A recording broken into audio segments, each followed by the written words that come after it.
Welcome to Mark and TV. So ngayon guys, samahan nyo kami sa aming outing ulit. Kasi nung nakaraan, nasa Bataan kami. Ngayon naman, nandito kami sa Amana Water Park. Let's go! So yun nga po guys, nagsimula na naman po ang aming biyahe. Hindi lang po ito basta isang outing. This one is special because today it's Kuya Boy's birthday. It's around 7:30 nga po guys nang dumating kami sa Amana. Ang Amana naman po ay nagbubukas ng bandang 8. Kaya naman may oras pa kami para magpicture at magdibot. 250 lang po ang entrance dito guys. At kung gusto nyo naman ng extreme ride, meron naman po silang zipline para sa inyo. At habang nasa labas kami, bumili na rin kami ng mga bagong floaters ng mga bata. Mura lang po dito guys at marami pang pagpipilian.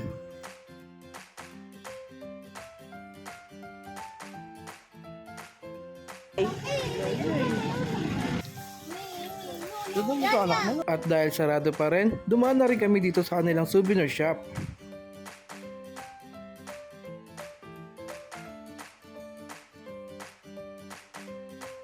At pagkalipas nga po ng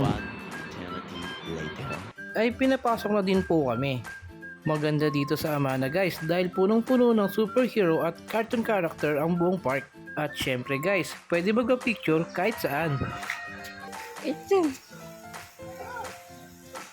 At pagkatapos nga ng kaunting pahinga, naligo na rin kami. Una nga po namin tinambayan tong bath cave. Malilim po kasi dito at malamig ang tubig.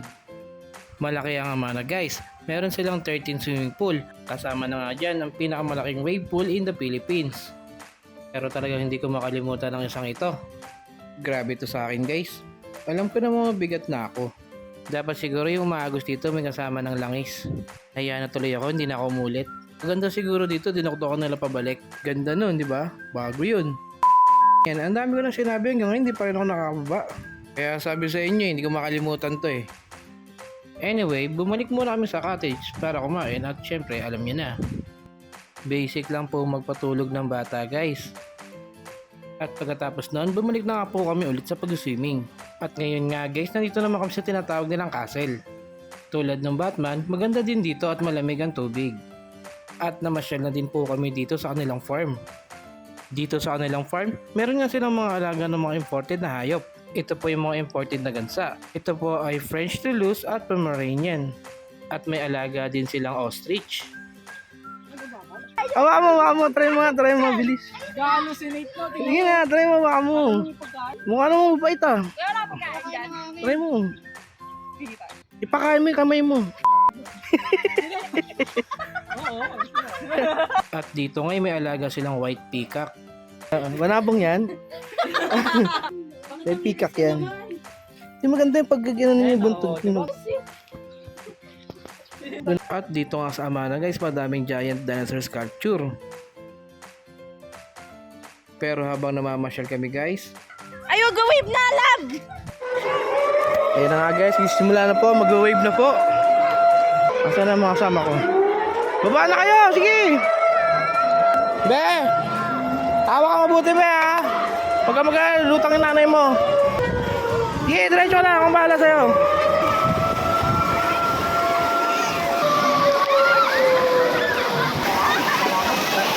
Pero bago matapos ang araw na to, let's sing a song for Kuya Boy.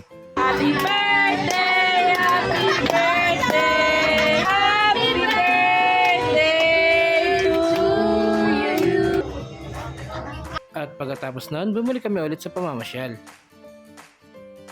At sinulit na nga po namin ang gala at swimming namin. Hanggang 8 to 5 lang po kasi ang day swimming nila.